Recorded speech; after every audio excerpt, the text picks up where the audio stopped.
Hello, मेरा नाम है अभिषेक और स्वागत करता हूं आप सभी का हमारे प्यारे से खूबसूरत से चैनल पे जिसका नाम है जेआर कॉलेज। तो यार कैसे हो आप सभी लोग? आई होप आप लोग एकदम बढ़िया होंगे, आप लोगों की पढ़ाई एकदम बढ़िया चल रही होगी। सही है। जैसा कि आपको पता है कि इस चैनल के ऊपर हम लोग ने एक नया बैच शुरू किया था हमारे 11th और 12th स्टैंडर्ड के लिए, ठीक है, जिसमें मैं आप लोग को बायोलॉजी पढ़ा रहा हूँ। अगर हम लोग 12th बायोलॉजी की बात करें, जिसका ये लेक्चर वीडियो है, तो हम लोग ने स्टार्ट किया था बच्चों हमारा 9th lesson, that is control and coordination. सही है। कंट्रोल एंड कोऑर्डिनेशन के बहुत सारे लेक्चर्स मैंने बना दिए हैं। सही है। आई ट्राई कि अगले आने वाले 1-2 लेक्चर्स में पूरे के पूरे चैप्टर को मैं खत्म कर सकूं। सही बात है, ठीक है, चलेगा। लास्ट वाले लेक्चर से बच्चों हम लोग ने स्टार्ट किया हुआ था हमारा एंडोक्राइन सिस्टम वाला टॉपिक, यानी हमारा केमिकल कंट्रोल वाला टॉपिक। सही है। जहां पे हम लोग देख रहे थे कि आखिरकार हमारी जो बॉडी है वो केमिकली कैसे कंट्रोल होती है। न्यूरल कंट्रोल बहुत ही लंबा लेक्चर्स हम लोग ने बना बनाकर खत्म कर दिया है। सिर्फ हमें पढ़ना है बच्चों केमिकल कंट्रोल। सही है, केमिकल कंट्रोल हमारा बाकी था। तो अभी हम लोग ने एंडोक्राइन सिस्टम का एक इंट्रोडक्टरी लेक्चर, मैंने आप लोगों को 10वां लेक्चर दिया था, this is the lecture number 11। तो यहां पे हम लोग आज अपने एंडोक्राइन सिस्टम्स को चालू करेंगे, एंडोक्राइन सिस्टम को समझना चालू करेंगे। सही बात है, ठीक है। तो चलो स्टार्ट करते हैं लेक्चर स्टार्ट करने से पहले आपको एक चीज बता दूं कि अगर आप लोग ने अभी तक हमारे एप्लीकेशन को डाउनलोड नहीं किया है तो जरूर से कर लेना। सही बात है। बहुत सारे नोट्स, बहुत सारे क्वेश्चन पेपर आप लोग को यहाँ पे मिलने वाले हैं, तो इसे डाउनलोड करके अपने फोन में जरूर से रख लेना, ठीक है, चलेगा। और अगर आप लोगों को कोई डाउट होते हैं, कोई फीडबैक देना है मुझसे, अगर आप लोगों को कांटेक्ट करना है तो ये मेरा इंस्टाग्राम आईडी है, ठीक है। आप आकर मुझसे बातें कर सकते हैं, जो भी आपका मन करे, जो भी आपको अगर अच्छी कुछ बातें बतानी है, अगर आपको बताना है कि सर आपको आपसे पढ़ा हुआ चीजें मेरे को समझ में भी आ जाती हैं, तो वो भी आप बता सकते हो, ठीक है। तो यहाँ पे आके आप मुझसे बातें कर सकते हो। ये मेरा इंस्टाग्राम की आईडी है। लास्ट वाले लेक्चर से हम लोग ने एंडोक्राइन सिस्टम स्टार्ट किया था। तो एंडोक्राइन सिस्टम क्या होता है बच्चों, वो मैंने आप लोग को बताया था क्या होता है एंडोक्राइन सिस्टम, ठीक है। अगर मैं एंडोक्राइन सिस्टम की बात करूं तो हम ऐसे ग्लैंड्स की बातें करेंगे जो अपना सिक्रीशन डायरेक्टली कहां पे डालते हैं, ब्लड के अंदर रिलीज करते हैं। ऐसे ग्लैंड्स को हम लोग क्या कहते हैं, एंडोक्राइन ग्लैंड कहते हैं। सही है। और सारे के सारे एंडोक्राइन ग्लैंड मिलाकर आपका एंडोक्राइन सिस्टम बनाते हैं। सही बात है। सही समझ में आ रही बात, ठीक है। एंडोक्राइन सिस्टम को या फिर एंडोक्राइन ग्लैंड को बच्चों हम लोग डक्टलेस ग्लैंड भी कहते हैं। इन्हें डक्टलेस ग्लैंड भी कहा जाता है। क्यों कहा जाता है भाई? क्योंकि ये अपना जो सिक्रीशन है, जब ये रिलीज करती है ना, तो ये डायरेक्टली ब्लड के अंदर रिलीज कर देती है, ये किसी रास्तों से नहीं जाती। जैसे मैंने आपको एक्सोक्राइन ग्लैंड सिखाया था। सही है। तो कुछ मैंने ऐसा स्ट्रक्चर बनाया था और मैंने बताया था कि भैया यहां पे बहुत सारे ऐसे सेल्स होते हैं जो अपना सिक्रेशन यहां पे इकट्ठा करते हैं, फिर ये सिक्रेशन इन डक्ट्स के थ्रू, दिख रहा है ये जो रास्ते हैं ना, इन रास्तों के थ्रू क्या होता है, यहां से बाहर निकलता है और किसी सरफेस पर जाकर गिरता है। सही है। This is the example of exocrine gland, जो अपना सिक्रेशन निकालने के लिए किसी रास्ते का उपयोग करते हैं बच्चों, और उस रास्ते को हम लोग क्या कहते थे, डक्ट कहते थे। सही है। लेकिन अगर आप एंडोक्राइन की बात करो तो एंडोक्राइन में कोई भी डक्ट जैसी चीज नहीं होती। सही है। यहां पे जो सेल्स होंगे ना, वो अपना सिक्रेशन डायरेक्टली किसके अंदर डाल देंगे, ब्लड के अंदर डाल देंगे। जो भी इनका सिक्रेशन है वो डायरेक्टली कहां चला जाएगा, ब्लड के अंदर चला जाएगा। सही है। और बात करें अगर इनके सिक्रेशन की, तो ये अपना सिक्रेशन किसी सरफेस पर रिलीज करते थे। जैसे मान लो मेरे हाथों में स्वेट ग्लैंड है, तो जो स्वेट ग्लैंड है वहां से जब स्वेट रिलीज हो रहा है तो वो मेरे हाथों के सरफेस पे हो रहा है ना, स्किन के सरफेस पे हो रहा है। या फिर अगर हमारे स्टमक की बात करें तो स्टमक के अंदर बहुत सारे एंजाइम्स होते हैं, बहुत सारे ग्लैंड्स के सिक्रेशन होते हैं, जैसे पेप्सिनोजेन होता है, HCl होता है, जो हमारे खाने को डाइजेस्ट करता है। सही है। तो वो भी जितने भी सिक्रेशन हो रहे हैं वो कहां पे हो रहे हैं, जो स्टमक की अंदर इंटरनल सरफेस है उसके ऊपर हो रहे हैं। सही है। तो जितने भी सिक्रेशन बच्चों किसी सरफेस में ऊपर होने वाले हैं, वो सारे के सारे सिक्रेशन क्या कहलाएंगे, वो सारे के सारे ग्लैंड क्या कहलाएंगे, एक्सोक्राइन ग्लैंड कहलाएंगे। सही है। और हमें पढ़ना क्या है, एंडोक्राइन ग्लैंड पढ़ना है। आपकी बॉडी के अंदर ज्यादातर जो ग्लैंड्स है वो एक्सोक्राइन ग्लैंड है, ठीक है। एंडोक्राइन ग्लैंड ज्यादा नहीं है आपकी बॉडी में, ज्यादा से ज्यादा जो जितने भी ग्लैंड है वो क्या है, एक्सोक्राइन ग्लैंड है। बात हमें किसकी करनी है, एंडोक्राइन की। क्यों? क्योंकि आपका जो सिस्टम है, कोऑर्डिनेशन है, वो रिलेटेड है आपके एंडोक्राइन सिस्टम से। तो लास्ट वाले लेक्चर में आई गेस मैंने आप लोग को मोस्ट ऑफ द जितने भी एंडोक्राइन ग्लैंड हैं हमारे बॉडी में, उन सब की लोकेशन बता दी थी और उन सबके नाम बता दिए थे। तो जो सबसे पहला ग्लैंड था वो कौन सा था, आपके ब्रेन में होता है, ठीक है। यहाँ पे हाइपोथैलेमस होता है और उसके नीचे पिट्यूटरी लगा होता है। दोनों एक्चुअली में एक साथ ही काम करते हैं। सही है। उसके बाद मैंने आपको बताया था यहाँ पे आपके पीछे साइड में आपके हाइंड ब्रेन के यहाँ पे एक और ग्लैंड लगा हुआ रहता है, जिसे हम लोग क्या बोलते हैं, पीनियल ग्लैंड। सही है। पीनियल ग्लैंड का फंक्शन क्या है, मेलाटोनिन रिलीज करना, उसका भी बहुत अच्छा, बहुत ही इंपॉर्टेंट फंक्शन है। फिर मैंने आपको बताया था उसके बाद यहाँ पे हमारे जो आपका लैरिंग्स वाला पोर्शन होता है उसके जस्ट नीचे यहाँ पे एक बटरफ्लाई की शेप का, एक ऐसा कह सकते हो बटरफ्लाई की शेप का एक हार्मोन प्रेजेंट होता है, ग्लैंड प्रेजेंट होता है, जिसका नाम क्या है, थायराइड ग्लैंड। और उसी थायराइड ग्लैंड के पीछे क्या लगा रहता है, पैराथायराइड ग्लैंड। ये सब बातें हम लोग ने लास्ट वाले लेक्चर में की थी, सही है। और भी बहुत सारे ग्लैंड्स के नाम मैंने वहां पे अगर आपको बताए थे, अगर आप लोग ने नहीं देखा है तो जरूर से, ठीक है, उसे देखने का, बहुत इंपॉर्टेंट लेक्चर है वो, देखना है आप लोग को, समझ में आई बात, ठीक है। तभी ये लेक्चर आप लोग को और ज्यादा अच्छे से समझ में आएगा। चलो कोई बात नहीं, ठीक है। अभी हम लोग स्टार्ट करते हैं अपना सबसे पहला ग्लैंड यानी हाइपोथैलेमस और पिट्यूटरी की बातें। हाइपोथैलेमस और पिट्यूटरी की बातें हम लोग शुरू करेंगे। कल मैंने आप लोग को एक और चीज बताई थी बच्चों कि आपका जो हाइपोथैलेमस है और जो पिट्यूटरी ग्लैंड है बच्चों, they are the master molecule, या फिर हम लोग कह सकते हैं they are the master gland, सही है। मतलब आपके बॉडी में मोस्ट ऑफ द जितने भी एंडोक्राइन ग्लैंड हैं उन सबको कंट्रोल कौन करते हैं, ये दोनों, सही है। मतलब बेसिकली पिट्यूटरी ग्लैंड कंट्रोल करता है, पर पिट्यूटरी को भी कौन कंट्रोल करता है, आपका हाइपोथैलेमस, सही है। तो ये दोनों मिलकर आपकी बॉडी के जितने भी ऑलमोस्ट 90% जो ग्लैंड्स हैं उनका क्या करते हैं, कंट्रोल करते हैं, उनका जितना भी सिक्रीशन है वो कंट्रोल करते हैं, सही बात है। तो सबसे पहले हम लोग इनके स्ट्रक्चर को जानेंगे, देखेंगे कि आखिर ये कैसे दिखते हैं, सही है। उसके बाद हम लोग एक एक करके सारे हार्मोन्स की बात करेंगे कि कौन कौन से हार्मोन ये रिलीज करते हैं, समझ में आई बात, ठीक है। तो आ जाओ डायग्राम के थ्रू समझते हैं कि आखिरकार आपका हाइपोथैलेमस और आपका पिट्यूटरी कैसा दिखता है, ठीक है। तो आपके ब्रेन में देखो पिट्यूटरी कहां प्रेजेंट होता है, हाइपोथैलेमस कहां प्रेजेंट होता है। याद करो मैंने आपको बहुत सारे लेक्चर्स में बताया है कि आपका जो हाइपोथैलेमस है वो आपके थर्ड वेंट्रिकल के पास प्रेजेंट होता है। अगर आपने मेरा लेक्चर देखा होगा ब्रेन वाला, तो मैंने यहाँ पे बताया था कि ये आपका मेड्यूला है, मेड्यूला के ऊपर पॉन्स होता है, पॉन्स के ऊपर मिड ब्रेन रखा होता है, और मिड ब्रेन के ऊपर यहाँ पे आपकी थर्ड वेंट्रिकल पड़ी हुई रहती है, सही है। तो थर्ड वेंट्रिकल के एकदम चोंच पे यहाँ पे लगा हुआ रहता है आपका हाइपोथैलेमस, सही बात है, एकदम एकदम चोंच पे लगा हुआ रहता है आपका हाइपोथैलेमस, सही बात है, ठीक है। तो चलो हाइपोथैलेमस को थोड़ा सा इलांगेट करते हैं और इसका स्ट्रक्चर जानने की कोशिश करते हैं। So this is the hypothalamus, कुछ इस तरीके का दिखता है आपका हाइपोथैलेमस, ठीक है। मैं जो डायग्राम बना रहा हूं वो ऐसा सपोज करके बना रहा हूं कि जो पर्सन है वो इस साइड फेस करके खड़ा हुआ है, ठीक है। मेरे राइट साइड में, आप लोग का ये लेफ्ट होगा, पर मेरे राइट साइड में ये बंदा फेस करके, ऐसे फेस करके खड़ा हुआ है, जिसकी आंखें कहां पे है, यहाँ पे, कुछ इस तरीके से इस साइड देख रहा है वो, सही बात है। अब मैं इस ड्राइंग को कंप्लीट कर रहा हूं। तो ये जो ऊपर वाला पोर्शन मैंने अभी बनाया है, दिस इज द हाइपोथैलेमस, ठीक है, ये है आपका हाइपोथैलेमस, सही बात है।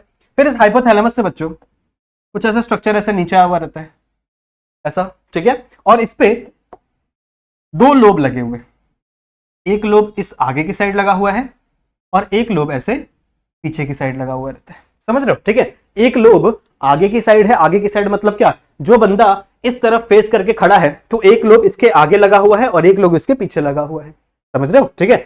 सर के आगे नहीं लगा हुआ है, मतलब इसके नीचे, समझ रहे हो। तो एक लोब इस साइड में है, एक लोब इस साइड में है, ऐसे दो लोब वाले स्ट्रक्चर यहाँ पे अटैच है, सही बात है, ठीक है। इन दोनों को मिला के ही हम लोग बच्चों कहते हैं पिट्यूटरी ग्लैंड। ये दोनों मिला के ही क्या कहलाते हैं, पिट्यूटरी ग्लैंड कहलाते हैं। अच्छा, ये जो बीच वाला सरफेस है, दिख रहा है, जो बीच वाला सरफेस है, इसे क्या बोलते हैं, इसे हम लोग कहते हैं बच्चों, it is the infundibulum, infundibulum, ठीक है। ये आपका क्या है, इट इज द इनफंडिबुलम। ये जो बीच वाली स्टाल के दिख रही है ना आप लोग को छोटी सी, इसे हम लोग क्या बोलते हैं, it is the infundibulum, clear है। या फिर इसे हाइपोफिजियल स्टाल्क भी कहते हैं, इसका एक और नाम है हाइपोफिजियल स्टाल्क।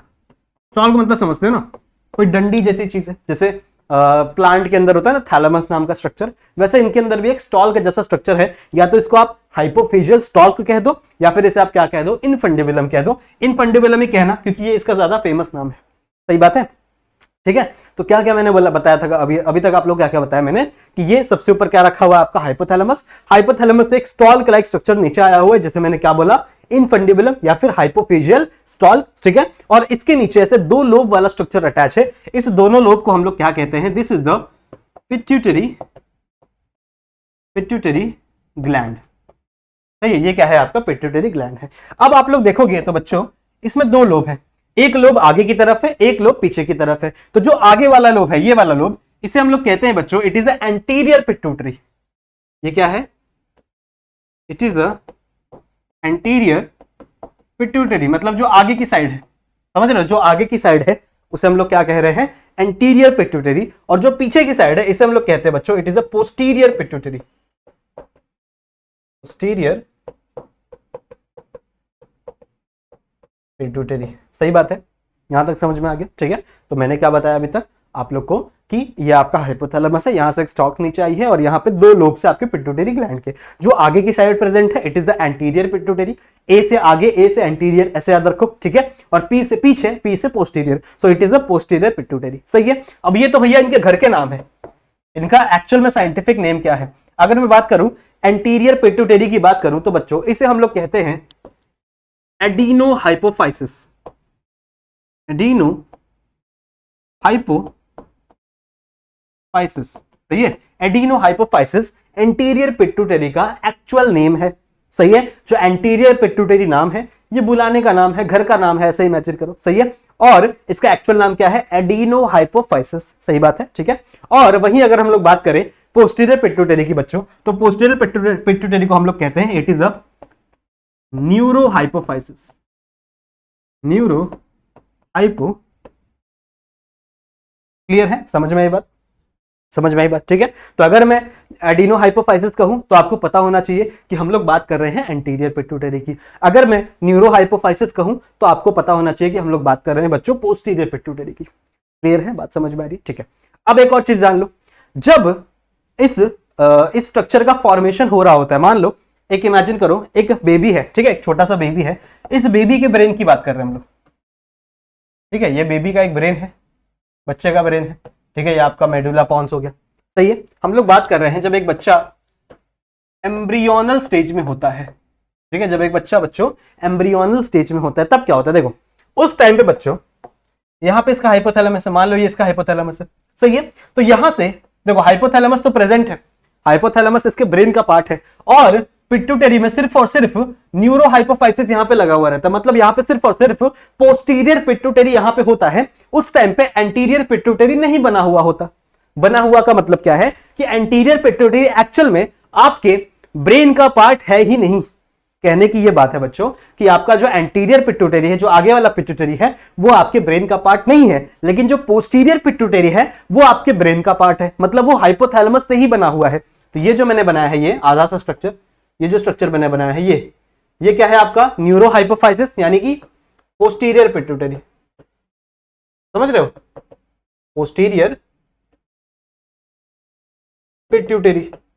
बट इस कंडीशन में अभी तक आपका एंटीरियर पिट्यूटरी नहीं बना हुआ है, और वो बना हुआ एक्चुअली में वो बना रहता है पर ये इससे अटैच नहीं रहता, सही है। वो कहां पे रहता है, मान लो ये पर्सन का माउथ है, समझ रहे हो, कुछ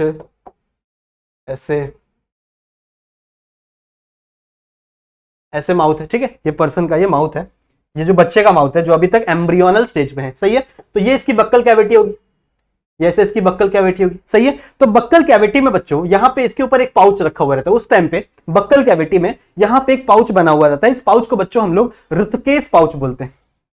this pouch is known as Rathke's pouch. कहां पे पड़ा हुआ है ये पड़ा हुआ है आपके बक्कल कैविटी के ऊपर।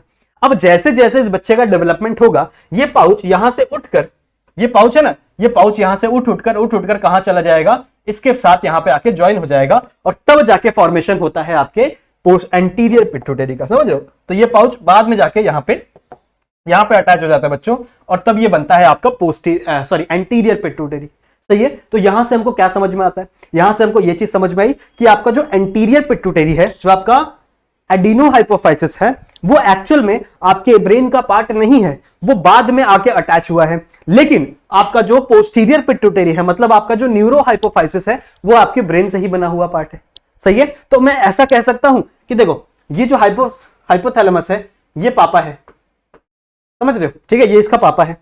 अब इसके पापा का ओरिजिनल लड़का कौन है, इसका ओरिजिनल लड़का है बच्चों इसका पोस्टीरियर पिट्यूटरी, समझ रहे हो। तो ये इसका खुद का लड़का है, पर ये जो एंटीरियर पिट्यूटरी है, ये क्या है, इसने गोद लिया हुआ है। ऐसा इमेजिन कर लो कि ये वाला जो लड़का है, ये इसका खुद का लड़का नहीं है, ये क्या किया, इसने अपना गोद लिया हुआ बच्चा है, समझ रहे हो, ठीक है। ऐसा इमेजिन कर रहे हो, क्यों भैया, क्योंकि देखो ये एक्चुअल में आपके ब्रेन का पार्ट नहीं होता, ये आपके माउथ के यहाँ पे एक रुतकेस पाउच लगा रहता है, वो पाउच बाद में जाकर अटैच हो जाता है जब बच्चे की डेवलपमेंट हो रही होती है इन द एम्ब्रियोनल स्टेज। समझ में आ रही बात, ठीक है। तो हम लोग ऐसा कह सकते हैं कि ये वाला जो बेटा है, ये वाला जो बेटा है, ये हम लोग कह सकते हैं कि ये इसका खुद का बेटा नहीं है। समझ रहे हो, समझ में आ रही बात? ठीक है, तो ये देखो, ये जो पोस्टीरियर वाला पार्ट है, जो पोस्टीरियर वाला पार्ट है, ये ब्रेन डेवलप करता है, ये इसके हाइपोथैलेमस का ही पार्ट है। समझ रहे हो, तो ये इसके खुद का बेटा है, ये इसका खुद का बेटा है। समझ रहे हो, और ये वाला जो बेटा ये इसने गोद लिया हुआ है।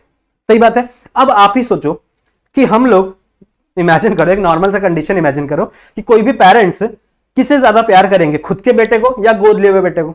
खुद के बेटे को ज्यादा प्यार करेंगे। गोद लिए हुए बेटे से भैया मारा जाएगा, उसको काम करवाया जाएगा, दिन भर उसे काम करवाया जाएगा। तो कुछ ऐसा ही होता है यहां पर भी। ठीक है, आपका जो पोस्टीरियर पेट, देखो ये सिर्फ कहानी है, ठीक है, सिर्फ समझाने के लिए बता रहा हूं, इसको सीरियसली मत ले लेना। सही, सिर्फ कहानी है ताकि आप लोगों को एक चीज समझ में आ जाए। सही है, तो ये जो बेटा है, ये वाला जो पोस्टीरियर पिट्यूटरी वाला बेटा है बच्चों, इसे गोद लिया गया है, तो इसके ऊपर ना बहुत ज्यादा अत्याचार होता है। जितने भी ऑलमोस्ट जितने भी हार्मोन है ये ये जो पोस्टीरियर पिट्यूटरी है, सॉरी एंटीरियर, ये जो एंटीरियर पिट्यूटरी है वही रिलीज करता है। समझ रहे हो, ये हाइपोथैलेमस बहुत ज्यादा इसको भाषण देता है, और जितने भी हार्मोन है वो सब कुछ किससे रिलीज करवाता है? आपके एंटीरियर पिट्यूटरी से ही रिलीज करवाता है। पोस्टीरियर पिट्यूटरी बहुत कम काम करता है। बताऊंगा मैं आप लोगों को, पोस्टीरियर पिट्यूटरी पढ़ाऊंगा तब बताऊंगा कि पोस्टीरियर पिट्यूटरी क्या सिक्रेट करता है और इसमें इसका कितना हाथ है। बट अभी इतना जान लो कि जो इसका दूसरा बेटा है, मतलब जो इसका गोद लिया हुआ बेटा है, वो कौन है? इसका एंटीरियर पिट्यूटरी, जो इससे नहीं बना हुआ, कहीं और से उठ के आया है। ठीक है, ये इसका गोद लिया हुआ बेटा है और इसके साथ बहुत ही ज्यादा दुर्व्यवहार होता है बच्चों। ठीक है, इसे हमेशा बहुत सारी चीजें बताई जाती है। जितना भी काम है, जितने भी हार्मोन रिलीज करने का काम है, वो ज्यादातर कौन करेगा? आपका एंटीरियर पिट्यूटरी ही करेगा। That is nothing but your adeno hypophysis. सही है, तो आपका एडिनो हाइपोफाइसिस ही ये सारे काम करने वाला है। मोस्ट ऑफ द जितने भी हार्मोन्स है वो यही रिलीज करेगा। सही बात, समझ में आ रही बात? ठीक है, तो ये जो इसका खुद का बेटा है, इसे बहुत ज्यादा प्यार में पाला गया है। सही है, तो ये बहुत कम काम करता है, इसके नखरे बहुत है, पढ़ाऊंगा मैं आप लोग को। सही है, तो ये समझ में आ गया कंडीशन। ये रुथकेस पाउच क्या होता है? रुथकेस पाउच, जब बच्चा एम्ब्रियोनल स्टेज पे होता है तो एक पाउच पड़ा रहता है इसके बक्कल कैविटी के पास। यही पाउच फर्दर डेवलपमेंट में उस बच्चे के, यही पाउच आगे जाके अटैच हो जाता है इसके पिट्यूटरी ग्लैंड पे, और ये एंटीरियर पिट्यूटरी कहलाता है। और जो पीछे वाला पार्ट है, that is nothing but your posterior pituitary, ये आपके हाइपोथैलेमस से ही बना हुआ है। तो कहीं भी अगर आपसे क्वेश्चन आए कि पिट्यूटरी ग्लैंड क्या ब्रेन का पार्ट है या ब्रेन का पार्ट नहीं है, तो आप लोग सर को या फिर किसी भी पर्सन को समझा सकते हो कि सर, जो आपका एडिनो हाइपोफाइसिस है वो आपके ब्रेन का पार्ट नहीं है, because it is made up of Rathke's pouch. समझ रहे हो, ये किसके बना हुआ है? रुथकेस पाउच का बना हुआ है, जो कि एम्ब्रियोनल स्टेज पे बक्कल कैविटी के पास में था, वो उठ के वहां चला गया। लेकिन आपका जो पोस्टीरियर पिट्यूटरी है वो आपके ब्रेन का पार्ट है, क्योंकि वो किससे बना हुआ है? हाइपोथैलेमस से बना हुआ है। बात समझ में आई? ठीक है, अच्छे से समझा दिया मैंने। ये कहानी है आपके दो पिट्यूटरी ग्लैंड की। आपके एक है आपका एडिनो हाइपोफाइसिस और एक है आपका posterior hypophysis, sorry neuro hypophysis. अब देखो, इसके अंदर ना बच्चों कुछ फंक्शनल यूनिट होती है। ठीक है, इसके अंदर कुछ फंक्शनल यूनिट होती है। जैसे मान लो आप लोग ने मेरे साथ सेकंड लेसन पढ़ा है, रिप्रोडक्शन वाला, रिप्रोडक्शन इन ह्यूमन पढ़ा है, तो मैंने याद है आप लोग को टेस्टिस का डायग्राम पढ़ाया था, स्क्रॉटम बनाया था। सही है, तो क्या होता है? एक स्क्रॉटम नाम की पाउच होती है और उस पाउच के अंदर दो फंक्शनल यूनिट होते हैं, दैट इज योर टेस्टिस। सही है, टेस्टिस फंक्शनल यूनिट होते हैं ना, और उनको कवर करने के लिए स्क्रॉटम होता है। सिमिलरली इमेजिन कि ये जो आपका एडिनो हाइपोफाइसिस और न्यूरो हाइपोफाइसिस है, it is just like a scrotum. ठीक है, और इसके अंदर बच्चों कुछ फंक्शनल यूनिट पड़ी हुई है। तो आपका जो एंटीरियर पिट्यूटरी है, that is nothing but your adeno hypophysis, इसके अंदर दो फंक्शनल यूनिट होती है।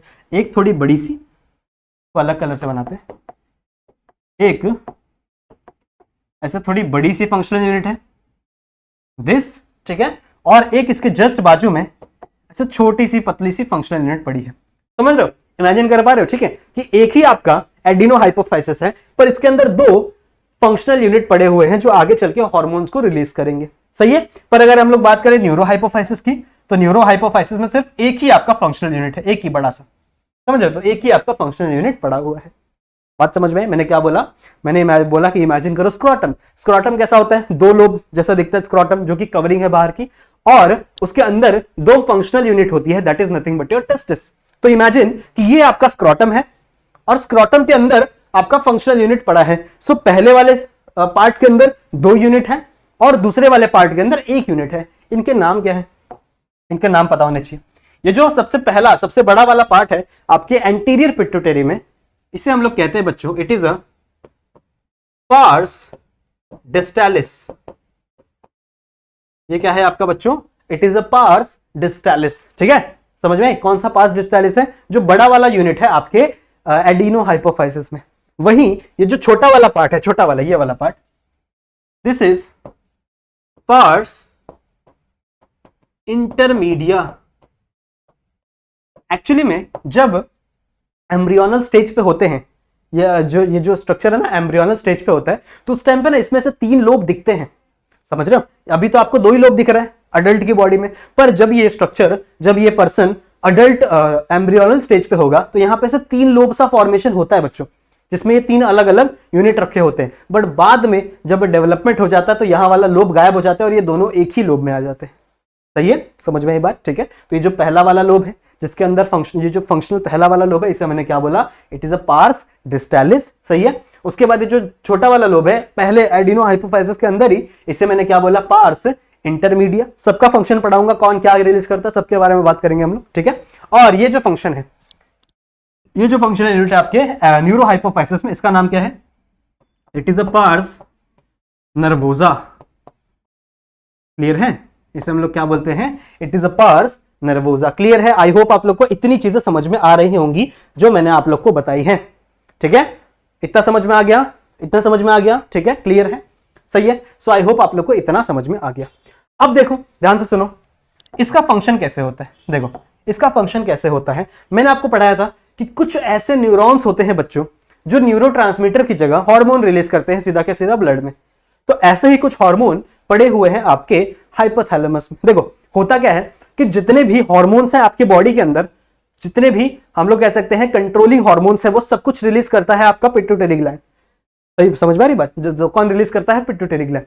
पर पिट्यूटरी ग्लैंड किसके कहने पर रिलीज करता है, कौन उसको इंस्ट्रक्शन देता है कि भैया आप तो ये रिलीज कर, अब तो वो रिलीज कर, वो है आपका हाइपोथैलेमस। समझ में आ रही बात? ठीक है, तो इसका मतलब हाइपोथैलेमस जो है वो आपके पिट्यूटरी ग्लैंड को कंट्रोल करके रखता है, आपकी पिट्यूटरी ग्लैंड को बताता है कि अब तू ये रिलीज करेगा, अब तू ये बंद करेगा, अब तू ये चालू करेगा। समझ रहे हो, तो ये जो पूरा फंक्शन है पिट्यूटरी ग्लैंड का, वो कौन करता है, कौन बताता है, दैट इज योर हाइपोथैलेमस। सही है, अब हाइपोथैलेमस का एक ब्रेन का पार्ट है, तो जनरली इसके अंदर बच्चों यहाँ पे से कुछ न्यूरॉन्स होते हैं, से कुछ न्यूरॉन्स होते हैं। ठीक है, और न्यूरॉन्स का एक्सॉन आया रहता है, ये उसके एक्सॉन का टर्मिनल होता है। सही है, दीज आर द न्यूरॉन। अब ये न्यूरॉन न्यूरोट्रांसमीटर नहीं रिलीज करेगा, ये न्यूरॉन बच्चों डायरेक्टली क्या रिलीज करता है, डायरेक्टली ये हार्मोन्स रिलीज करता है। और आप लोगों को पता है जितने भी हार्मोन्स है वो डायरेक्टली कहां रिलीज होते हैं, ब्लड में रिलीज होते हैं। सही है, तो यहां से ना एक ब्लड वेसल आई रहती है, मान लो यहां से ऐसे एक ब्लड वेसल आई रहती है। ठीक है, ये ब्लड वेसल यहां कैसे ब्लड लेकर आएगी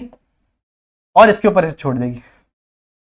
समझ रहे हो, यहां पे से रिलीज कर देगी। समझ रहे हो, तो ये ब्लड वेसल कहां से आई है, इस वाले न्यूरॉन के पास से आई है। और ये न्यूरॉन जो भी रिलीज करेगा, मान लो इसने कुछ हार्मोन रिलीज किया, इसने कुछ भी हार्मोन रिलीज किया, तो वो हार्मोन इस ब्लड वेसल के थ्रू कहां आ जाएगा, इस एंटीरियर पिट्यूटरी के अंदर आ जाएगा, जिससे एंटीरियर पिट्यूटरी को ये पता चलेगा कि हाँ अब ये वाला हार्मोन रिलीज करना है।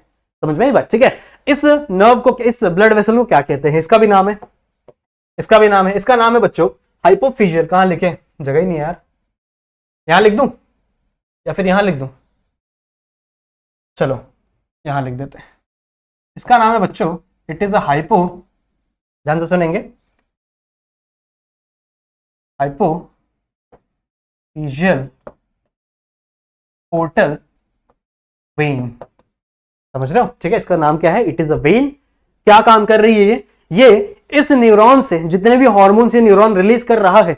सही है, जितने भी हार्मोन ये न्यूरॉन रिलीज कर रहा है बच्चों, वो सारे के सारे हार्मोन को कहां पे लेकर आ रही है, ये आपके एडिनो हाइपोफाइसिस के अंदर लेकर आ रही है। सही है, अच्छा ये जो न्यूरॉन है ये डायरेक्टली क्या रिलीज कर रहा है, आपके हार्मोन्स रिलीज कर रहा है। तो इस न्यूरॉन को बच्चों हम लोग कहते हैं इट इज अ न्यूरोसिक्रीटर या फिर न्यूरोसिक्रीटरी सेल। समझ रहे, इट इज अ न्यूरोसिक्रीटरी सेल। ऐसा न्यूरॉन जो क्या कर रहा है, कुछ ना कुछ सिक्रीट कर रहा है, इसको हम लोग क्या बोलेंगे, इट इज अ न्यूरोसिक्रीटरी सेल। बात समझ में आई? ठीक है, इतना समझ में आ गया, क्लियर है, इतना समझ में आ गया, बात समझ में आ गई। ठीक है, so this is the complete structure of your, अभी कंप्लीट तो नहीं हुआ है एक्चुअल में, यहां पे बहुत सारी चीजें होती हैं, पर वो मैं आप लोगों को पोस्टीरियर वाले में समझाऊंगा। जब मैं पोस्टीरियर पढ़ाऊंगा ना, तब मैं आप लोगों को बताऊंगा कि यहाँ पे भी कुछ चीजें होती हैं, बहुत सारे यहाँ पे भी नर्व के न्यूक्लियस होते हैं जो इसको अफेक्ट करते हैं। तो अभी हम लोग सिर्फ बात इसकी कर रहे हैं, अभी हम लोग सिर्फ एडिनो हाइपोफाइसिस की बात कर रहे हैं, इसकी बात थोड़े टाइम बाद हम लोग करेंगे। सही है,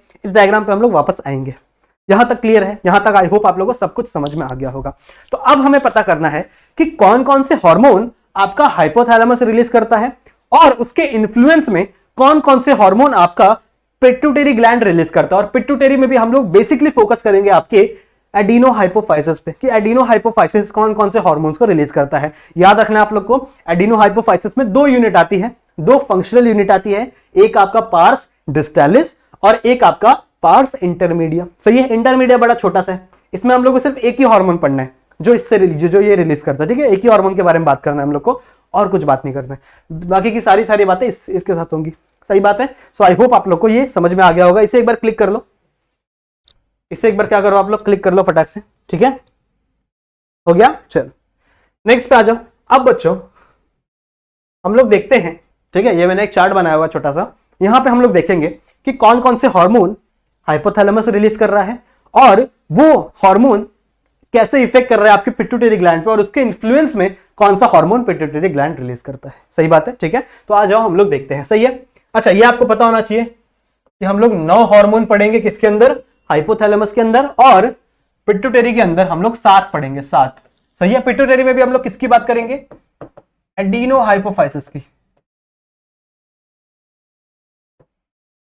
एडिनो हाइपोफाइसिस की बात करेंगे। ठीक है, समझ में आ गई बात, समझ में आ गई बात। ठीक है, इतनी बातें क्लियर है। एक बात और सुन लो, एक बात और सुन लो, आप लोग को थोड़ा सा हेल्प हो जाएगा।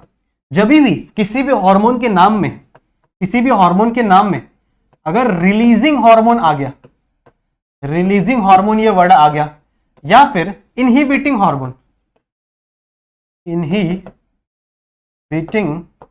हार्मोन, ये कुछ वर्ड्स आ गए अगर किसी भी हार्मोन के नाम में, सही है, तो आप लोग को उस टाइम पे क्लिक हो जाना चाहिए कि ये दोनों के दोनों हार्मोन के जो नाम है वो हमेशा हाइपोथैलेमस रिलीज करेंगे। समझ रहे हो? तो अगर किसी भी हार्मोन के नाम में आपको रिलीजिंग हार्मोन दिख गया, या फिर किसी के भी नाम में आपको इनहिबिटिंग हार्मोन दिख गया, तो आपके दिमाग में ये क्लिक होना चाहिए कि ये जो हार्मोन है ये कौन रिलीज कर रहा है, ये हाइपोथैलेमस रिलीज कर रहा है। सही बात है, ठीक है, ये भी आप लोग को पता होना चाहिए।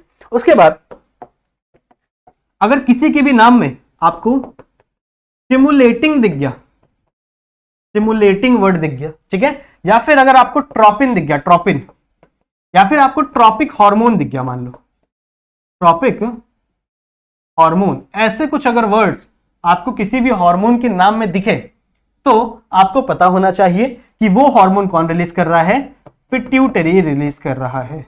कौन रिलीज कर रहा है बच्चों, पिट्यूटरी रिलीज कर रहा है। बात समझ में आ रही है, बात समझ में आ रही है, ठीक है। तो यहां से आपको दो ये लिख लेना अपने बुक में, नोट्स के एज अ नोट लिख लेना ऊपर बुक में, ठीक है, कि हाइपोथैलेमस जो भी हार्मोन रिलीज करेगा उसमें रिलीजिंग हार्मोन ये वर्ड आना चाहिए और इनहिबिटिंग हार्मोन ये वर्ड आना चाहिए। दोनों नाम अगर आ रहे हैं तो आपको फटाक से समझ में आ जाना चाहिए कि हाइपोथैलेमस रिलीज कर रहा है, ठीक है। और अगर कहीं पे भी स्टिमुलेटिंग, ट्रोपिन और ट्रॉपिक हार्मोन जैसा वर्ड आया तो आपको पता होना चाहिए बच्चों कि ये कौन रिलीज कर रहा है, that is our pituitary gland release कर रहा है। क्लियर है, क्लियर है। चलो अब पढ़ते हैं हम लोग आपके हार्मोन्स के बारे में, ठीक है। ये काउंटिंग भूलना नहीं है कि इसके अंदर हम लोग को 9 हार्मोन पढ़ने और इसके अंदर हम लोग को 7 हार्मोन पढ़ने, सही है।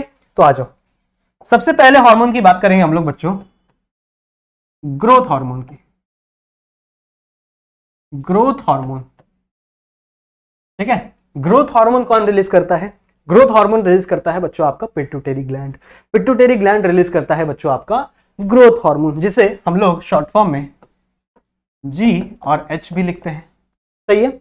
ग्रोथ हार्मोन रिलीज करता है। अच्छा, अभी आप लोग बोलोगे कि सर इसमें ना ही स्टिमुलेटिंग वर्ड आया, ना ही अपना ट्रोपिन वर्ड आया, ना ही ट्रॉपिक हार्मोन वर्ड आया, तो टेंशन मत लो। इस बच्चों इसका एक और नाम है, इस ग्रोथ हार्मोन को हम लोग सोमैटोट्रोपिन भी कहते हैं, इसे हम लोग सोमैटोट्रोपिन भी कहते हैं। इसका फंक्शन क्या है, हमारे बॉडी के अंदर ग्रोथ डिसाइड करना कि आपकी बॉडी की कितनी ग्रोथ होने वाली है। कहां पे ये टारगेट करता है, जनरली आपकी बॉडी के अंदर जितने बोन सेल्स हैं, आपकी बॉडी के अंदर जितने मसल सेल्स हैं, आपकी बॉडी के अंदर जितने कनेक्टिव टिश्यू हैं, उन सब के ऊपर कौन एक्ट करेगा, आपका ये ग्रोथ हार्मोन एक्ट करेगा और उनके अंदर ग्रोथ करवाता है। समझ में आई बात, ठीक है। जिसकी वजह से आपकी जो हाइट है, जो आपका वेट है, समझ रहे हो, वो सब कुछ इंक्रीज हो पाता है because of this growth hormone. अब इस ग्रोथ हार्मोन को हम लोग कह सकते हैं रेगुलेट करने के लिए यहां पे कुछ हार्मोन चाहिए बच्चों में, ठीक है। इन ग्रोथ हार्मोन्स को रेगुलेट करने के लिए यहां पे कुछ हार्मोन प्रेजेंट होते हैं। सबसे पहले हार्मोन का नाम है growth hormone releasing hormone, growth hormone releasing hormone, ठीक है। अब यहां से आपको समझ में आ रहा होगा कि यहां पे वर्ड आ गया है बच्चों, देखो रिलीजिंग हार्मोन, मतलब ये कौन रिलीज करेगा, आपका हाइपोथैलेमस रिलीज करेगा, सही है। इट इज हाइपोथैलेमस रिलीज करेगा, सही बात है, ठीक है। अच्छा, ये रिलीजिंग हार्मोन है, मतलब ये इसको रिलीज करवाने में हेल्प करेगा, सही है। तो मतलब हम लोग कह सकते हैं कि ये जो हार्मोन है ये इसको क्या करेगा, रिलीज करवाएगा, इसकी क्वांटिटी को और बढ़ाएगा, सही बात है, सही है। तो इसको रोकने के लिए भी कोई चाहिए भैया। अगर ऐसा तो नहीं है ना कि ग्रोथ होती जा रही है होती जा रही है होती जा रही है और आप एकदम डायनासोर बन गए, इतने लंबे हो गए, ऐसा तो नहीं कर सकते। मतलब हमें कुछ लिमिट तक अपनी ग्रोथ को क्या करना पड़ेगा, बंद भी करना पड़ेगा। तो इसको रोकने के लिए भी बच्चों एक और हार्मोन रिलीज करता है आपका हाइपोथैलेमस, जिसका नाम क्या है, ग्रोथ हार्मोन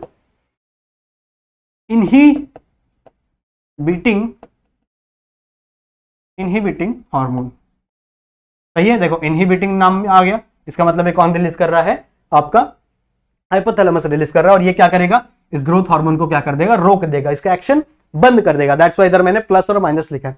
प्लस मतलब क्या, ये इसके एक्शन को बढ़ाएगा बढ़ाएगा बढ़ाएगा, माइनस मतलब क्या, ये इसके एक्शन को रोक देगा। समझ में ये बात, ठीक है। सो फर्स्ट हार्मोन कौन सा है, फर्स्ट हार्मोन कौन सा है, आपका ग्रोथ हार्मोन। ग्रोथ हार्मोन को सोमैटोट्रोपिन भी कहते हैं, सही है। अच्छा, ये समझ में आ गया, ठीक है। अच्छा, इसको सोमैटोस्टैटिन भी कहते हैं, इसको इनहिबिटिंग वाले को सोमैटोस्टैटिन।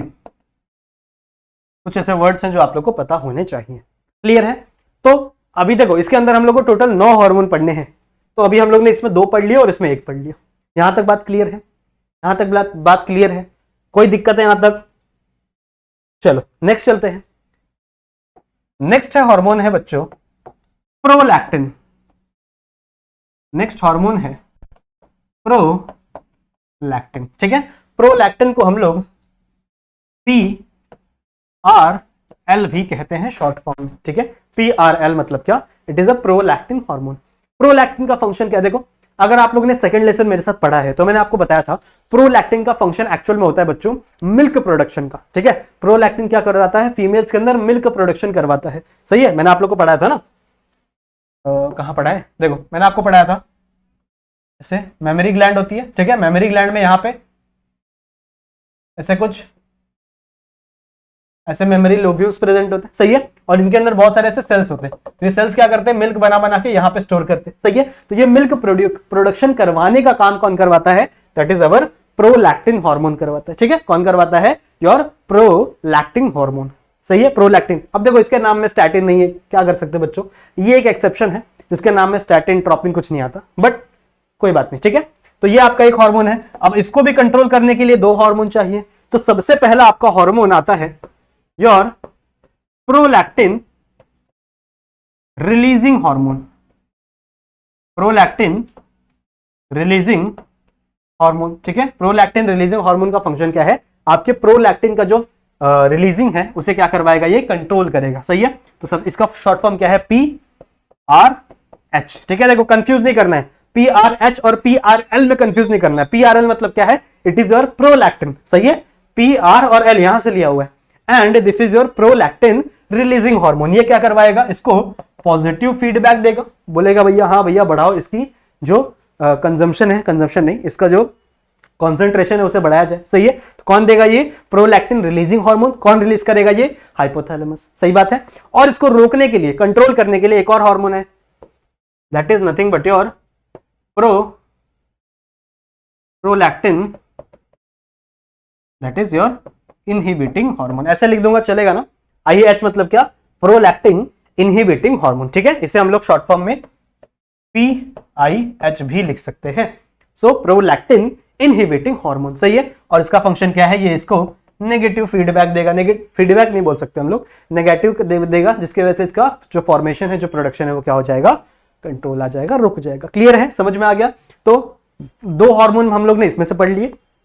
आपके पिट्यूटरी में से कौन कौन से, एक आपका ग्रोथ हार्मोन, सही है। ग्रोथ हार्मोन को सोमैटोट्रोपिन भी कहते हैं, और ये कौन रिलीज करवाएगा, ग्रोथ हार्मोन रिलीजिंग हार्मोन इसे रिलीज करवाएगा, सही है।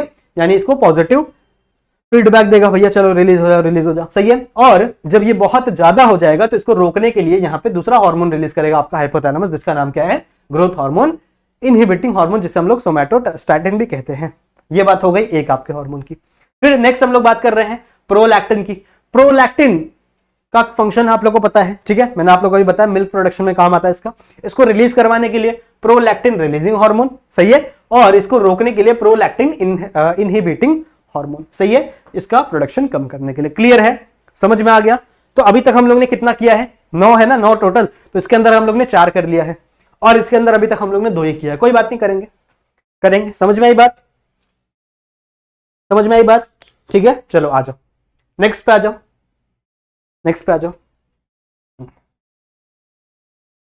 एक और यहां पे लाइन खींचो,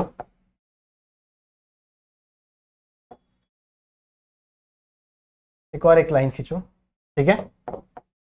यहां पे हम लोग हाइपोथैलेमस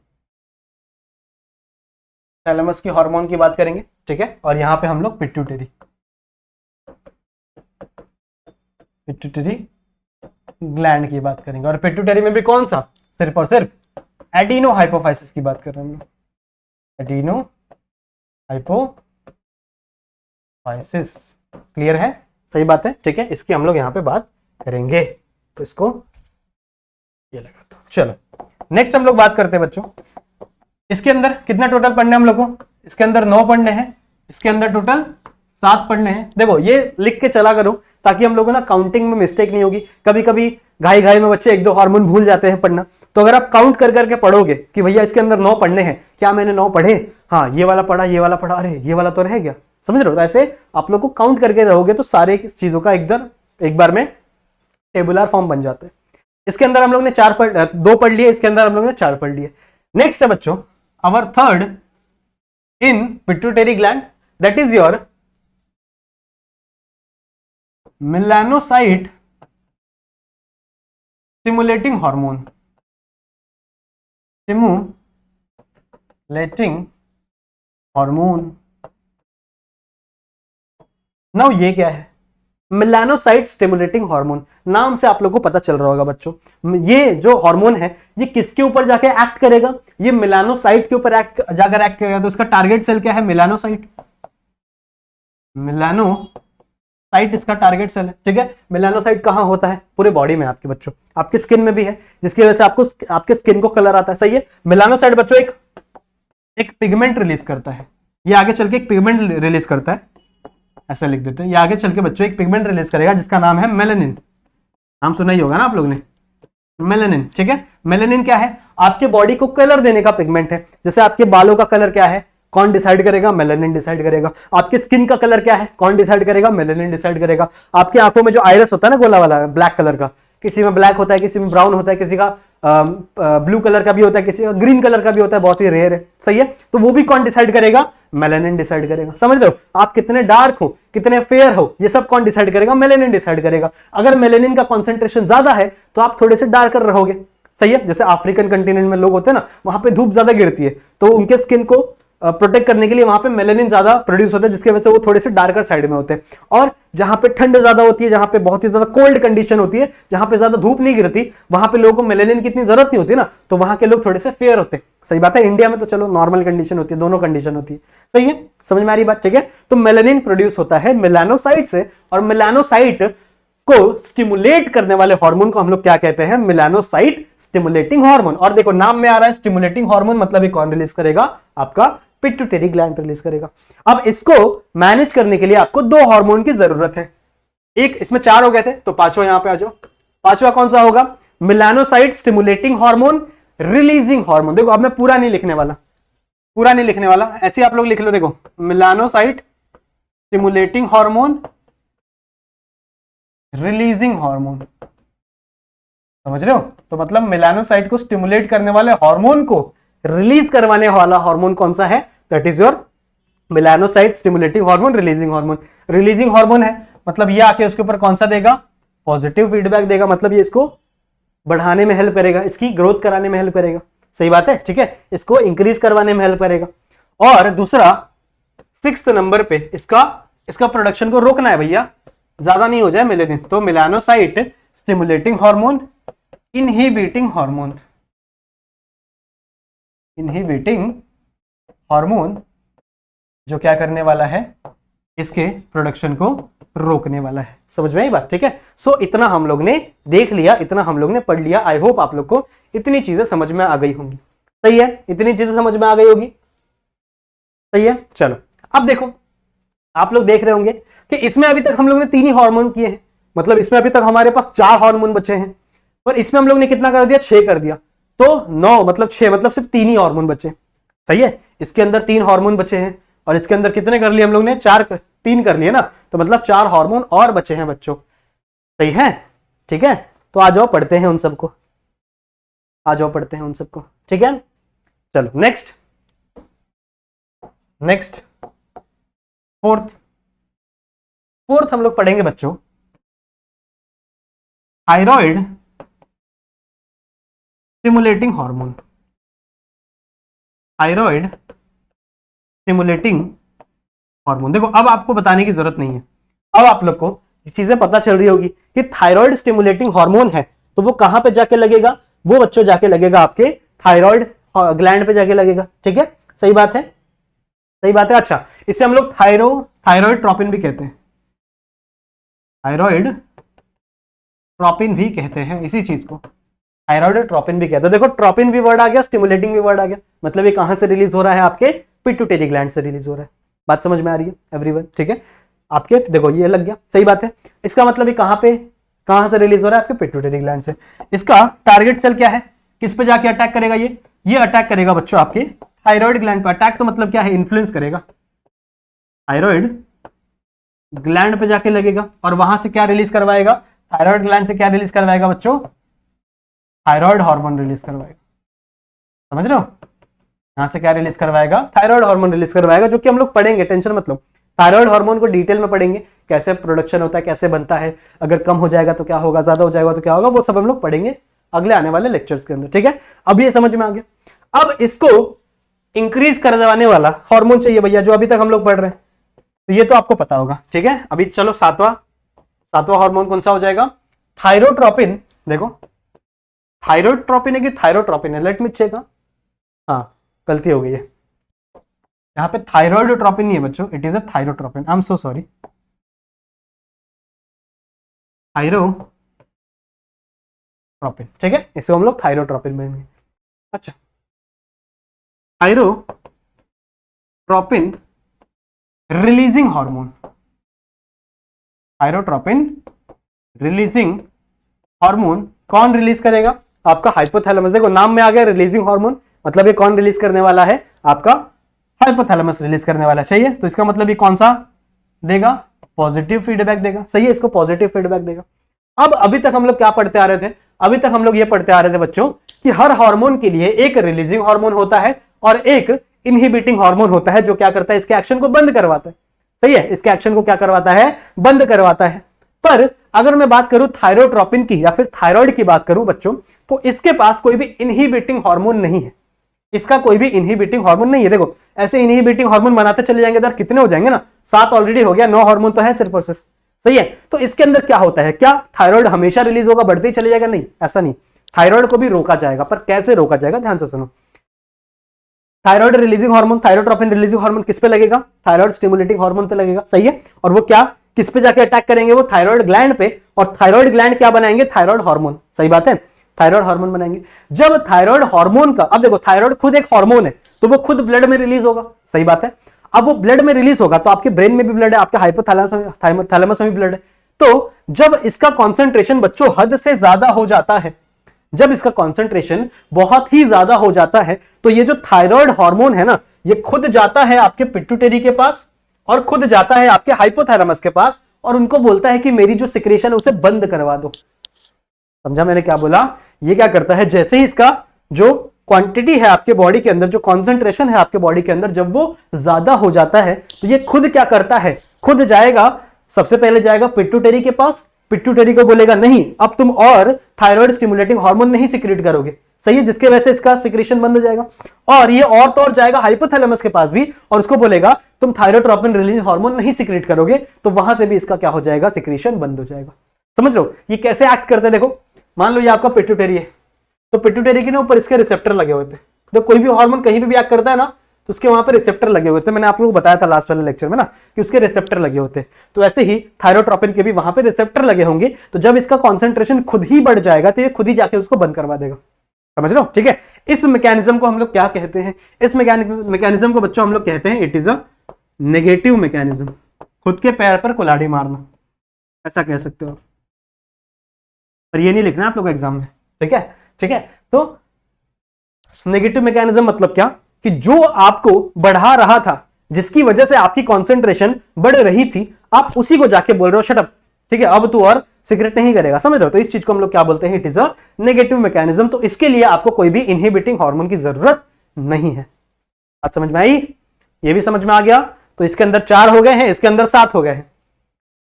समझ में आ गया। चलो नेक्स्ट चलते हैं, एक और पेज लेते हैं और यहां से बीच में से लाइन ड्रॉ करते हैं, ठीक है। यहां पे पिट्यूटरी, यहां पे हाइपोथैलेमस, अब मैं लिख नहीं रहा हूं वापस। अब बच्चों हम लोग 4 हो गए थे ना, 4 हो गए थे ना, हाँ। अब हम लोग बात करेंगे बच्चों अपने 5वें हार्मोन की। 5वां है बच्चों गोनाडोट्रोपिन। एक्चुअल में 5वां गोनाडोट्रोपिन नहीं है, गोनाडोट्रोपिन एक ग्रुप का नाम है। नेक्स्ट है गोनाडोट्रोपिन, ठीक है। गोनाडोट्रोपिन, देखो नाम से पता चल रहा है it is a gonadotropin. Tropine मतलब कहां से रिलीज हो रहा है, ये पिट्यूटरी ग्लैंड से रिलीज हो रहा है, सही बात है। अब गोनाडोट्रोपिन बच्चों 2 प्रकार के हैं, चाहे मेल की बात कर लो चाहे फीमेल की बात कर लो। गोनाडोट्रोपिन बच्चों 2 प्रकार के हैं, एक है आपका FSH और एक है बच्चों आपका LH, सही है। एक है FSH और एक है LH, दोनों मिला के अपन गोनाडोट्रोपिन बोलते हैं। फुल फॉर्म क्या है दोनों का, it is a follicle stimulating hormone, सही बात है, and it is a luteinising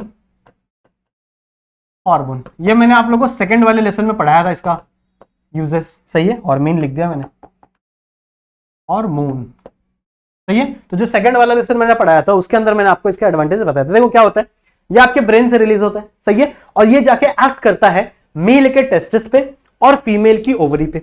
और जब ये मेल के टेस्टिस पे एक्ट करता है बच्चों, तो वहां पे टेस्टोस्टेरॉन बनाता है, और जब ये फीमेल के ओवरीज पे एक्ट करता है तो वहां पे ईस्ट्रोजन बनाता है, ईस्ट्रोजन हार्मोन बनाता है, सही बात है। तो ये जाता है मेल के पास, ये जाता है फीमेल के पास।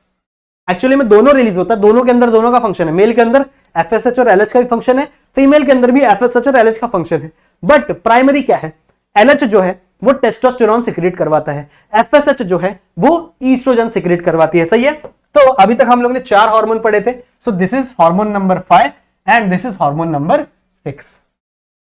अब समझ में आ रही है, ये आपका हार्मोन नंबर 5 है और ये आपका हार्मोन नंबर 6 है, सही है। इसका कितना पढ़ लिए थे, 7 पढ़ लिए थे, ठीक है। तो यहां पे 8वां आता है बच्चों GnRH, ठीक है। नेक्स्ट आता है आपका GnRH, इसका फुल फॉर्म समझ ही गए रहोगे आप लोग। It is a gonadotropin releasing hormone, gonadotropin releasing hormone. अब देखो 2 हार्मोन है, एक FSH और LH, सही है, लेकिन दोनों को रिलीज करवाने के लिए सिर्फ एक ही हार्मोन है। ये एक ही हार्मोन इन दोनों को रिलीज करवाता है, समझ में ये बात, ठीक है। तो ये इन दोनों को बच्चों रिलीज करवाता है, सही है। अब इनका इनहिबिशन कैसे होगा, तो सेम जैसा मैंने अभी तक आप लोगों को बताया, जब इनका लेवल बहुत ज्यादा हो जाएगा हद से, FSH का लेवल और LH का लेवल बहुत ज्यादा हो जाएगा, ये खुद ही जाएंगे पिट्यूटरी के पास और ये खुद ही जाएंगे आपके हाइपोथैलेमस के बाद खुद का सिक्रेशन क्या करवाने के लिए, बंद करवाने के लिए। कुछ ज्यादा बड़ा बना दिया मैंने, छोटा से बनाते हैं। सबसे पहले ये खुद ही जाएंगे आपके पिट्यूटरी के पास और ये खुद ही जाएंगे आपके हाइपोथैलेमस के पास और ये खुद का ही सिक्रेशन क्या करवाते हैं, बंद करवाते हैं। यानी ये भी नेगेटिव मैकेनिज्म फॉलो करते हैं, ये भी नेगेटिव मैकेनिज्म फॉलो करते हैं। देखो ज्यादातर आपके बॉडी में नेगेटिव मैकेनिज्म ही फॉलो होता है, पॉजिटिव मैकेनिज्म बहुत ही कम देखा जाता है आपके बॉडी में।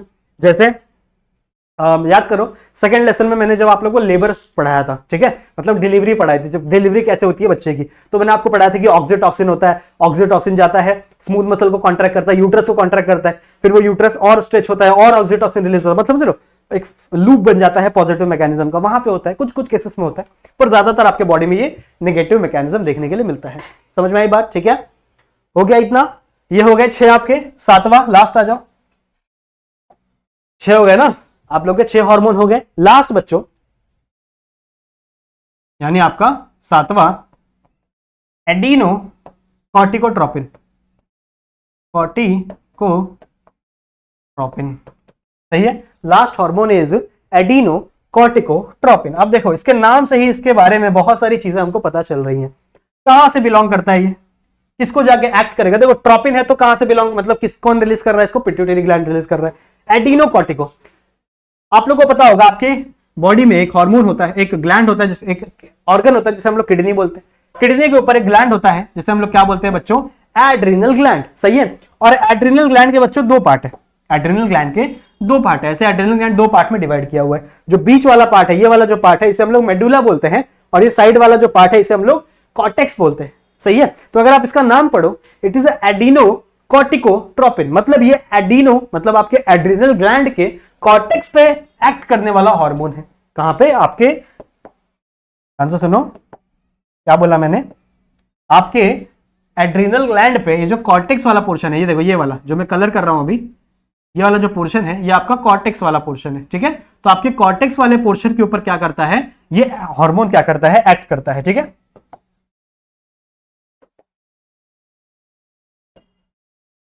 ये आपका बीच वाला, ये बीच वाला है येलो कलर से बना है, ये आपका मेडुला है, और साइड साइड वाला ग्रीन वाला कॉर्टेक्स है। तो एडिनो कॉर्टिकोट्रोपिन क्या करता है, इस कॉर्टेक्स के ऊपर ऐड करता है आपके एड्रिनल ग्लैंड पे, और वहां से एक हार्मोन रिलीज करवाता है जिसको हम लोग कहते हैं कॉर्टिसोल, ठीक है। एक हार्मोन रिलीज होता है कॉर्टिसोल, कॉर्टिसोल को स्ट्रेस हार्मोन भी बोलते हैं, इसके बारे में भी हम लोग बात करेंगे बाद में, ठीक है। ये कॉर्टिसोल रिलीज करता है, दैट्स व्हाई इसका एक और नाम है, इसे कॉर्टिकोट्रोपिन भी कहते हैं, इसका एक और नाम है बच्चों कॉर्टिकोट्रोपिन, ठीक है, कॉर्टिकोट्रोपिन, सही है, कॉर्टिकोट्रोपिन इसी का नाम है। और ये क्या रिलीज करवाता है, कॉर्टिसोल रिलीज करवाता है, ठीक है। इसको रिलीज करवाने वाला हार्मोन यानी आपका 9th और लास्ट हार्मोन है कॉर्टिकोट्रोपिन, कॉर्टिकोट्रोपिन रिलीजिंग हार्मोन, सही है। तो ये आप कर लोगे।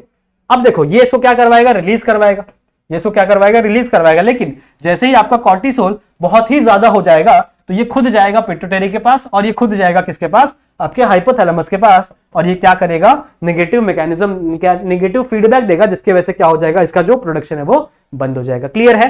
तो लास्ट के जो मैंने आप लोगों को 3-4 पढ़ाए हैं वो नेगेटिव फीडबैक देते हैं, और शुरू के जो 3 थे उनके पास नेगेटिव फीडबैक वाली एबिलिटी नहीं थी। कौन कौन से थे, एक बार नाम देख लो। सबसे पहले देखो आपके, सबसे पहला कौन था, ग्रोथ हार्मोन, ग्रोथ हार्मोन था, सही है। फिर मैंने आपको पढ़ाया था प्रोलैक्टिन, प्रोलैक्टिन, सही है, ठीक है। और एक आपका था क्या था, मेलानोसाइट स्टिमुलेटिंग हार्मोन, सही है। ये जो तीनों हार्मोन है बच्चों, इन्हें जरूरत है रिलीजर की भी, इनके पास रिलीजिंग हार्मोन भी होता है और इनहिबिटिंग हार्मोन भी होता है, मतलब मम्मी भी होती है पापा भी होते हैं, मम्मी इनको और बढ़ाओ बोलती है, पापा इनको चुप करवा देते हैं, ठीक है। वहीं अगर हम लोग हमारे ऐसे हार्मोन्स की बात करें जिनके पास कोई भी रिलीजर नहीं होता, ठीक है, तो वो कौन कौन से होते हैं आपको, सबसे पहले आपका थायराइड वाला, ठीक है, तो थायराइड वाला, थायराइड रिलीजिंग हार्मोन, सही है, थायराइड स्टिमुलेटिंग हार्मोन था, सॉरी, सही है, थायरोट्रोपिन स्टिमुलेटिंग हार्मोन, सही है। उसके बाद कौन से थे आपके, FSH और LH, और अभी मैंने आपको पढ़ाया that is your corticotropin, corticotropin, सही है। तो ये जो 4 हार्मोन थे इनको सिर्फ और सिर्फ रिलीजर की जरूरत है, इनको इनहिबिटर की जरूरत नहीं है। तो ये कुछ चीजें आपको दिमाग में रखनी है, क्लियर है। सो आई होप आप लोग को इतनी चीजें पर समझ में आई होंगी। अभी तक मैंने आप लोग को पिट्यूटरी ग्लैंड में सिर्फ जो आपका सबसे पहला वाला पार्ट था ना, समझ में आई, ठीक है, एंटीरियर पिट्यूटरी का पार्ट था, उसके अंदर से ही जितनी चीजें रिलीज होती है वो बताया। एक चीज मैं शायद आप लोग को नहीं भूल गया बताना, आपका ये जो, हाँ, ये जो आपका मेलानोसाइट स्टिमुलेटिंग हार्मोन है, यही एक ऐसा इकलौता हार्मोन है बच्चों जो पार्स इंटरमीडिया से रिलीज होता है। एडिनोहाइपोफाइसिस के पार्स इंटरमीडिया से रिलीज होता है। ठीक है, साइड में हो गया थोड़ा सा, तो इधर लेके आ जाओ।